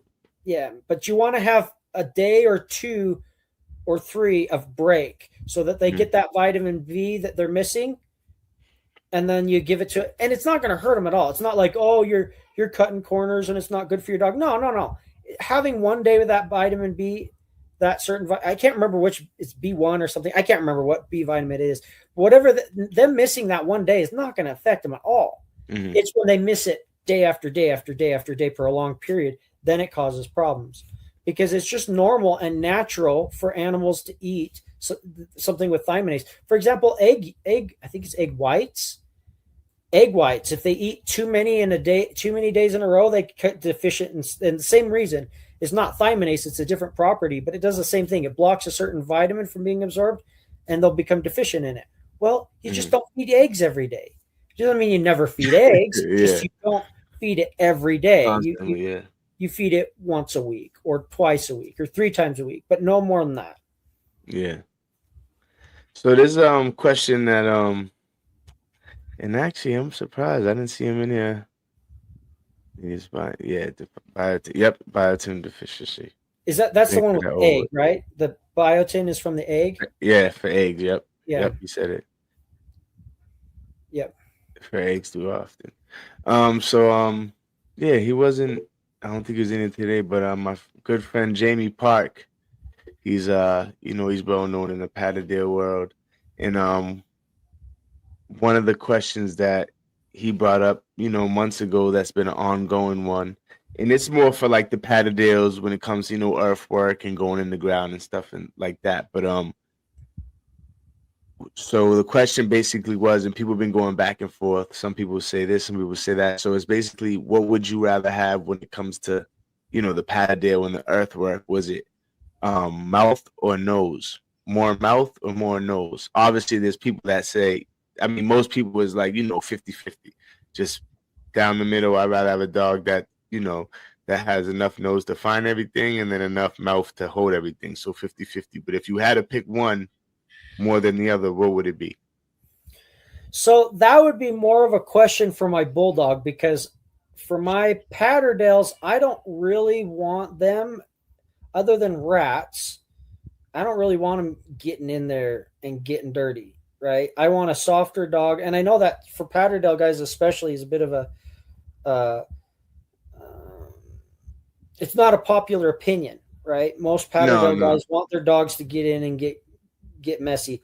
I don't, because I'm using them for beavers and things like that that'll kill them. I want them to have some self preservation, and even if it's not a beaver, I send them down a beaver hole and it's a raccoon. I don't want them messed up for a week. I need to work tomorrow. I have a job tomorrow. You Yeah. get in there, you give me a yappity yap, let me know that coon's in there, and then I'll send Bindi in, and she'll be the one with the mouth. Yeah. She'll be the one getting the You dirty. know, with You the can chew up earthwork my we do, coon's you butt while can't. she kills it, right? I Yeah, don't want you getting in there with and the getting chewed up. earthwork we do, something like a groundhog, right? You Yeah, wouldn't. They'll it's not just not. yap, and then the groundhog would just. It would just. You wouldn't find the groundhog. It would get away. You know what I Well, mean? that's And the you thing, can't though. send a big dog in there to get it. So you got to have a dog that's just gonna go in and pretty much grab and hold until you dig them out. That's the thing, though. There are dogs that can keep it there. Now, I'm not a professional at groundhog digging. I've done very little, so I'm not trying to tell you how to do your profession when I don't Yeah. do it, right? I'm not the electrician trying to tell the plumber his job. But there are, as far as the ground work that I do, I don't want a dog that just barks and does nothing. As long as that animal's facing him, he can't run away. It's when he Well. turns around, then you get a mouthful of fur. So I Yeah. want a dog to Okay. be in there just as much as they need to be, but no more than they need to be either. And I'm not trying to say that's how you should do groundhogs, because I don't know how you should do groundhogs. You do them the way you do them. Yeah. I mean, there's different I run into settings too. You might go somewhere in the West Coast and the groundhogs because of the dirt and the setup, they're this way. Then you come somewhere and okay, for instance, where I'm at, it's a lot of um man-made stuff and big boulders and rocks. So a lot of the groundhogs are in between the rocks and all that. yeah. So you can't really dig them out. Where when I go to That's the scenarios that we went. So when we do what we mhm. have rock chucks, that's the scenarios we're in more than often than not. So Yeah, usually exactly. we So you want can't them do to be much. shifted out so that Yeah, they bolt to the dog or something else. yeah. See that. So with the groundhogs, they'll out here they're mostly in the rocks. So if you let your dog in, you might not never get your dog out because you're not moving a whole bunch of boulders and stuff. You know what I mean? You're gonna have to just hope your dog comes out. But then there's sets where some of these groundhogs will have sets where there's different chambers where it's like so the hole might be here, or they'll have different separate holes, escape hole maybe too. So you got the block off holes, but the hole could be here, and then the nursery will be here. Then it goes down more, and like the pantry's here. Then it goes down here more, and like the the I don't know where they another little they'll have like different holes in different tunnels, and those tunnels might lead to somewhere like where it's bigger, where the dog might be able to back them in because there's no hole. Like I said, if it's like a nursery, but there's always like most of the time there's other holes that they could just, you know, some of them they're just running around in the holes. You know what I mean? Like you'll track your dog with the tracker, and your dog's moving because it's trying to get to the groundhog, and the groundhog's moving from this tunnel to that tunnel to this tunnel to that tunnel. You know what I mean? Yeah. So things like that. But something like that, like you said, you want. And I mean, if you have a dog where it's like, okay, they turn around and they grab it from the back, I mean, that could work. Depends the size of the tunnel too, because they could do that, and then the groundhog just turn around and bite half their face off. You know Yeah. what I mean? So, but could do that obviously if they're facing them too. So it's just you just kind of hope and see Yeah. what happens when you get the dog out the dirt type thing. You know what Yeah. I mean? But hey, it's all part of the game. But yeah, I'm in a different scenario than most guys with their terriers. So really, my opinion is kind of irrelevant because I'm in a different world that you don't have the options that I do, and Hmm. I don't have the the scenarios that you guys do. So Yeah, it's and there's different. actually a lot of people. I do know a lot of people who don't really do any earthwork. They're just in the city doing ratting with their Patterdales. You know what I mean? Yeah. Just they don't do too much earthwork because for several reasons they might not where they're at. There's probably not too much. There might not be too much land for them to be to do earthwork, and then some of them are, to be honest, just scared to see their dog or let their dog get banged up or let your Yeah. dog in the earth, they might not get it back. I've seen that happen too, where dogs didn't make it. So, you know, It's always a risk. part of the game, right? It's But always yeah, we've been on here for about 2 hours. Anything else you want to get into? Again, I appreciate you coming on here. I mean, I've been watching. Honestly, I didn't think when I contacted you, you was gonna even answer me back. To be honest, I'm like, this guy's probably busy. I'm nobody. He's probably not gonna answer me back, but you did. I appreciate it. We got you right on here, and yeah, I didn't think I would be talking to you any point in my life because I mean, I know you're humble and just like a regular guy, but not to people who've been watching your YouTube videos for a couple of years. yeah. You Me know what I too. mean? So I appreciate you coming on here. It means a lot to Yeah, you're me, and welcome. I'm sure everyone who locks in with me and on here on Wednesdays. Yeah, you're welcome. No problem. He said I'm just a regular guy. Yeah, yeah, I yeah. have I a know you. YouTube channel. It's no doesn't make me any different. Hey, you're the Mink Man. You're not just regular guy. You're the Mink Man. Yeah, man. But yeah. Hopefully, I could get you on here in the future again. And it was great talking to you. Appreciate you coming on here. And yeah, man. Thanks again. It was a good talk, fun time. Learned a lot. I'm Yeah, hoping the people watching learned a lot. And yeah, good luck to you and your dogs. And keep hunting, man. yeah. Thank you. Appreciate it. All right. Yeah, and everyone who tuned in, like, comment, subscribe, tell a friend to tell a friend. Check out if you haven't already, I'm pretty sure everyone has. But if you haven't already, of course, check out the Mink Man's YouTube channel. He got what's it, Joseph Carter, the Mink Man is your channel?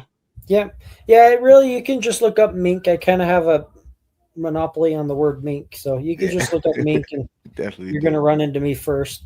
Yep, and you got plenty of videos with plenty of action, and you can see pretty much everything he was talking about. See his dogs, some old, some of his, some a little newer, and Oh, watch his whole thing. Go one ahead. thing worth mentioning. Sorry to cut in there like that, but Oh no, you're fine. so my YouTube channel and is very PG because YouTube requires it. They don't allow you to show a lot of stuff. YouTube's funny. They're extremely inconsistent. One guy can put on video X and get no hassle from YouTube, and another guy can put up the exact same video X and they get banned from YouTube immediately. So So I think you're right. I've seen that a lot. I think some of it comes down to how many people are reporting. yeah, for sure. Because like I don't know if you've ever heard of a guy named Sean Woods, Mousetrap Mondays. He can't show one single dead mouse, and I'll show me laying on 1,000 dead rats. Like, Yeah. why is it I can show 1,000 dead rats and I'm laying on them like a bed, and he can't show like a simple picture of one? It's pretty ridiculous. So for me, Someone's hating on him and reporting him like major, like probably probably just clicking it every day once you know what I mean, just hitting them with like 20, 30 reports so they yeah. kind of like yeah. And so for me, what I can't show is anything to do with raccoons. I've literally had videos taken down as they're being uploaded. Like they didn't even finish uploading. And it's like, that video's gone. I'm like, they didn't even finish. How do you know it's, I don't, they got some kind of bots or something Yeah, that they definitely do. they're like reviewing the video as it's uploading to their platform, and they'll give you a strike before it's even done uploading. Anyway, so I've got a lot of stuff that I can't show, and honestly, a lot of stuff that I choose not to show. I just don't feel like having a million people see, because I mean, I have videos that have 30 million views, and there are certain parts of my life I really don't want 30 million people seeing, or even 500,000 people seeing. So I will keep those and the videos that YouTube won't let me show on my private club. So I call it Mink Man's exclusive club. And it does cost money, so it's not free. But what it does is it allows me to it incentivizes me to still make those videos that I couldn't put on YouTube because I'm not going to make them otherwise. It takes a lot of effort. I mean, I spend a good 40 to 60 hours a week just editing videos. Mm-hmm. I'm not going to edit a video for fun. I'm sorry. I'm just not. Not anymore. Yeah. It's like if you're a mechanic and your neighbor says, "Hey, can you help me work on my car for free?" It's like, dude, I do this all day long. Why would I do it for free? Yeah. Anyway, so I still make those videos. I just put them on my exclusive club. So like a lot of the beaver hunting, when I'm spearing beavers, I'll send in a little terrier. He bolts the beaver out and I spear it. Can't show that on YouTube.